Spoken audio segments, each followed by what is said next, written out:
মারছে মুসলমান আর মরছেও মুসলমান। পাকিস্তানের ঘটনা, পাকিস্তানের বান্নু আর্মি ক্যাম্পে হামলা হয়েছে। হামলা করেছে কে? পাকিস্তানেরই একটি জঙ্গি গোষ্ঠী যার নাম হাফিজুল বাহাদুর আর্মড গ্রুপ। যারা মারছেন তারাও মুসলিম, যারা মরছে তারাও মুসলিম।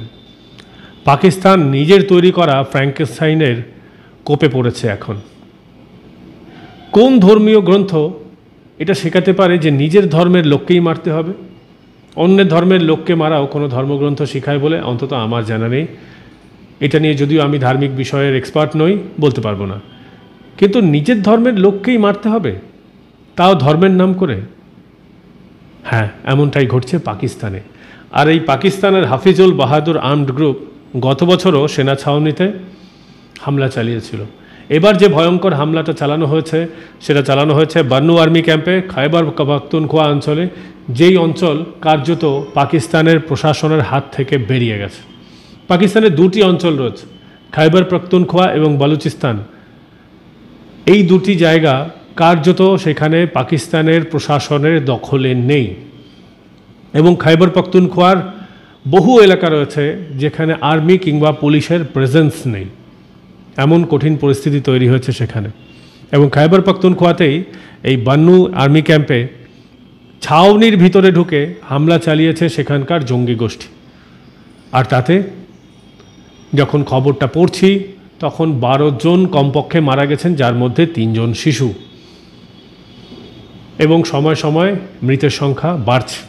পাকিস্তানে সেনা ছাউনিতে যখন হামলা হয় সরকারিভাবে কোনো তথ্য জানানো হয় না, ধীরে ধীরে মিডিয়ার মাধ্যমে জানা যায়। এবং কমপক্ষে 20 জন আহত হয়েছেন। ভাবতে পারেন সেনা ছাউনির মধ্যে ঢুকে এত বড় হামলা। তারপর পাকিস্তানের সেনার তরফ থেকে কোনো রিটালিয়েশন নেই। রিটালিয়েশন করবেন কি করে? তাদেরই তৈরি করা তো সমস্যা। এবং খাইবার পাখতুনখোয়া অঞ্চলে আপনারা যদি সোশ্যাল মিডিয়া ঘেঁটে দেখেন, দেখবেন যে ওখানে কার্যত পুলিশের প্রেজেন্স নেই। এমনকি বালুচিস্তানেরও বিস্তীর্ণ অঞ্চলে নেই। এমন ফ্র্যাঙ্কেনস্টাইন তৈরি করেছে যে পাকিস্তান এখন টুকরো টুকরো হওয়ার পথে। নিজের তৈরি করা জঙ্গি জিহাদি সমস্যায় এখন জ্বলছে পাকিস্তান। পাকিস্তান যেদিন সৃষ্টি হয়েছিল তারপর থেকেই এই জঙ্গি জিহাদিদের পাকিস্তান প্রশাসনিকভাবে মদত দিয়ে আসছে। 2টো হামলা হয়েছিল, বড় হামলা। এক কালাত অঞ্চলে, যেটাকে আজকে আপনারা বালুচিস্তান অঞ্চল নিয়ে জানেন, এবং আরেকটি অঞ্চল যেটা কাশ্মীর, সব থেকে বড় ভারত এবং পাকিস্তানের মধ্যে বিবাদের জায়গা। পাকিস্তানে যখন হামলা হয়, যাদেরকে সেনার ড্রেস পরে কাশ্মীরে ঢোকানো হয়েছিল, যাদেরকে পাকিস্তানে কাবাইলি বলা হয়, তারা কারা? সশস্ত্র জঙ্গি গোষ্ঠী, যাদেরকে প্রায় 1 বছর ধরে পাকিস্তান আর্মি ট্রেনিং দিয়েছিল। তারপরে তাদেরকে কাশ্মীরে পাঠানো হয়। এই কাবাইলি হামলা প্রথম বড় ধরনের জিহাদি আক্রমণ ছিল ভারতবর্ষের মাটিতে। এবং তারপর থেকে কাশ্মীরে আজ স্বাধীনতার 75-76 বছর অতিক্রান্ত, সেই হামলা কিন্তু এখনও চলছে। এবং গোটাটাই পাকিস্তান নিজের ভূখণ্ড থেকে অপারেট করে। ভারত বেশ কয়েকবার সারা বিশ্ব দরবারে, ইউনাইটেড নেশনসে দাঁড়িয়ে পাকিস্তানের এই মুখোশটা খুলে দিয়েছে, কিন্তু শিক্ষা হয়নি পাকিস্তানের। আর এখন ভারত নিজের সীমান্ত অনেকটাই সুরক্ষিত করে ফেলেছে।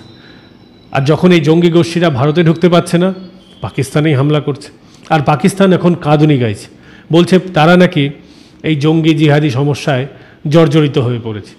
পাকিস্তানকে তো প্রশ্ন করা উচিত, এই জঙ্গি জিহাদি সমস্যার জনক কারা? পাকিস্তানের কোনো একটা জেলা বাদ নেই যেখানে জঙ্গিদের ক্যাম্প নেই। পাকিস্তানের শহর অঞ্চলে বিভিন্ন মাদ্রাসায় কী ধরনের কাজকর্ম চলে তা কি পাকিস্তানের প্রশাসন জানে না? ইউনাইটেড নেশনস জানে না? ভারত তো অবশ্যই জানে, ভারত তো অনেকবার প্রমাণ দিয়েছে, ডোজিয়ার পাঠিয়েছে পাকিস্তানকে, কিন্তু পাকিস্তান তো স্বীকার করতে রাজি নয়। আজকে পাকিস্তান বলছে যে তারা জঙ্গি সমস্যায় আক্রান্ত, এবং বর্তমান যে জঙ্গিবাদ পাকিস্তান স্বীকার করেছে যে সমস্যায় তারা জর্জরিত, এবারের দোষ চাপানো হচ্ছে আফগানিস্তানের ঘাড়ে। বলা হচ্ছে যে আফগানিস্তানের তালিবানিরা তাদের উপরে হামলা চালাচ্ছে। বিভিন্ন জঙ্গি গোষ্ঠী রয়েছে, কয়েক হাজার জঙ্গি গোষ্ঠী। আবার নাম পাল্টে পাল্টে এই জঙ্গি গোষ্ঠীগুলো নতুনভাবে আত্মপ্রকাশ করে। বড় একটা জঙ্গি গোষ্ঠীর নাম, যেটা আপনারা সকলেই অনেকেই শুনেছেন, তেহরিকে তালিবান পাকিস্তানের সঙ্গেও তাদের যোগ রয়েছে বলা হচ্ছে, সেই লাব্যাক। এবং আরেকটি গোষ্ঠী রয়েছে তালিবানি গোষ্ঠী, যারা পাকিস্তানে অপারেট করে। এই সমস্ত জঙ্গি গোষ্ঠীগুলি এখন নাকি আফগানি তালিবানের মদত নিয়ে ভারতে সহযোগিতায়, এবং ভারতেরও দোষ চাপানো হচ্ছে, বলা হচ্ছে ভারতের নাকি এদেরকে মদত দিচ্ছে। কিন্তু সবচেয়ে বড় এখানে ভাবার বিষয় যে তালিবান অর্থাৎ বর্তমান আফগানিস্তানে ভারতের এই মুহূর্তে দাঁড়িয়ে কোনো অপারেটিভ এম্বাসি নেই। তো ভারতের এখানে যোগের কোনো বিষয়ই আসে না। এবার আসি আফগানিস্তানের বিষয়। আফগানিস্তান নাকি এই সমস্ত টেররিজম ফান্ডিং দিচ্ছে। আচ্ছা, এই তালিবানকে মদত দিয়েছিল কারা?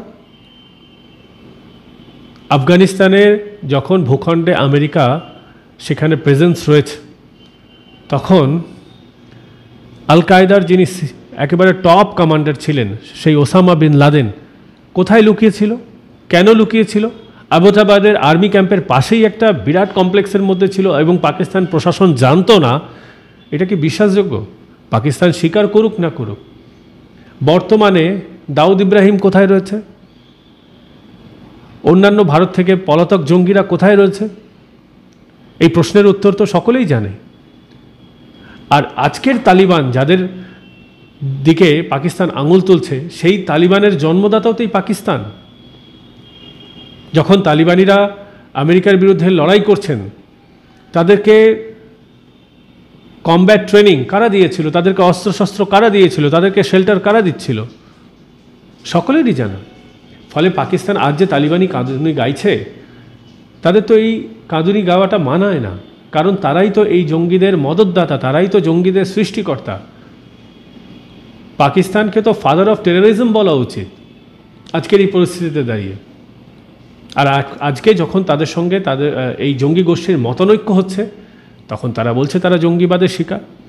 পাকিস্তান যদি সত্যি জঙ্গিবাদের শিকার হয়, তাহলে Pakistani army, Pakistani police, Pakistani administration, Pakistani deep state কেন এই মৌলবাদকে শেষ করছে না? কেন পাকিস্তানে আজও আর্মি ক্যাম্পের পাশাপাশি টেররিজমের ক্যাম্পগুলো চলছে? কেন পাকিস্তানের শহরে, পাকিস্তানের জঙ্গলে, পাকিস্তানের শিরায় শিরায়, রন্ধ্রে রন্ধ্রে এই আর্মি ক্যাম্পের পাশাপাশি এই জঙ্গি ক্যাম্পগুলো চলে? প্রশ্নটা উঠবে না? আসলে এই জঙ্গিদের মদত দেওয়ার পাশাপাশি পাকিস্তান নিজের জনগণকে এত বেশি অত্যাচার করেছে যে তারা আজ এমন জঙ্গিতে পরিণত হয়েছে যারা অন্য দেশকে আক্রমণ করে না, নিজের দেশকেই আক্রমণ করে। আসলে পাকিস্তানের একটা বিস্তীর্ণ অঞ্চলের মানুষ দীর্ঘদিন ধরে ডিপ্রাইভড হতে হতে, দীর্ঘদিন ধরে শোষিত নিপীড়িত হতে হতে অস্ত্র হাতে তুলে নিয়েছে। বালুচিস্তান, যেখানে বলোচরা থাকেন, এবং খায়বার পাখতুনখোয়া, যেখানে বেশিরভাগ পাশতুন মানুষ থাকেন, পাশতো ভাষায় কথা বলেন, সেই সব মানুষের উপরে পাকিস্তান যে পরিমাণ অত্যাচারটা করেছে সারা বিশ্ব তো জানে। বিশ্বমঞ্চে তারা, ইউনাইটেড নেশনস হোক বা অন্যান্য আন্তর্জাতিক মঞ্চে, তারা বারংবার বলেছেন তাদের দুঃখের কথা। কিভাবে সেখানে টার্গেট কিলিং হয়, কিভাবে সেখানে মহিলাদের তুলে নিয়ে যাওয়া হয়, টর্চার করা হয়, কিভাবে সেখানে শিশুদের নিগ্রহ করা হয়, কিভাবে সেখানে মানুষকে, সাধারণ মানুষকে গুম করে দেওয়া হয় শুধুমাত্র এই সমস্ত টেররিজম যারা চালাচ্ছেন পাকিস্তানের ভাষায়, পাকিস্তানি ভাষায়, তাদেরকে মদত দেওয়ার অভিযোগে। 18 বছর হয়নি, 16 বছর হয়নি, 12 বছর হয়নি, ছোট ছোট শিশুকে তারা তুলে নিয়ে যায়, কিশোরকে তুলে নিয়ে যায়, বৃদ্ধ মানুষকে তুলে নিয়ে যায়, তারপর গুম হয়ে যায়। পাকিস্তানের বহু অঞ্চলে মাস গ্রেভস পাওয়া যায় এসব নিখোঁজ মানুষদের। পাকিস্তানের লক্ষ লক্ষ মায়েরা জানেন না তাদের সন্তান বেঁচে আছে না মারা গেছে। পাকিস্তানে একটা খুব চলতি কথা আছে, হাফ উইডো, বিশেষ করে এই বালুচিস্তান এবং খাইবার পাখতুনখোয়ার পাশতো অঞ্চলে। সেখানে বহু মহিলা জানেন না তাদের স্বামী বেঁচে আছে না মারা গেছে, এদেরকে বলা হয় হাফ উইডো। গুগল ঘেটে দেখে নিতে পারেন। এত অত্যাচার নিপীড়ন সইতে সইতে সেখানকার মানুষ আজ অস্ত্র হাতে তুলে নিয়েছে এবং অন্য দেশের বদলে নিজের দেশের প্রশাসনের উপরেই অত্যাচার করছে, পাল্টা আক্রমণ করছে। কারণ তাদের কাছে আর পথ নেই, খাওয়া নেই, ঘুম নেই, মনে শান্তি নেই, পকেটে পয়সা নেই, তারা কি করবে আর? তাই পাকিস্তানের এই কাঁদুনি গাওয়াটা মানায় না। পাকিস্তান আগে নিজেদের আভ্যন্তরীণ ব্যবস্থাটা ঠিক করুক। আসলে ঠিক করবেই বা কী করে? পাকিস্তানের নেতারা তো আর প্রশাসন চালান না, পাকিস্তানের প্রশাসন চালায় তার ডিপ স্টেট। পাকিস্তানকে চালায় তাদের আর্মি। প্রশাসনের আসল মুখটা হচ্ছে আর্মি, আর নেতারা শুধুমাত্র মুখোশ। এ বিষয়ে আপনাদের কি মতামত আমাদের কমেন্ট করে জানাতে পারেন, এবং ভিডিওটা ভালো লাগলে লাইক করতে ভুলবেন না। পাশাপাশি চ্যানেল সাবস্ক্রাইব করে বেল আইকন প্রেস করে দিন, যাতে ভিডিওর নোটিফিকেশন আপনারা সঙ্গে সঙ্গে পেয়ে যান। এতক্ষণ আপনাদের সঙ্গে ছিলাম আমি পঙ্কজ বিশ্বাস, এবং আপনারা দেখছেন মাধ্যম।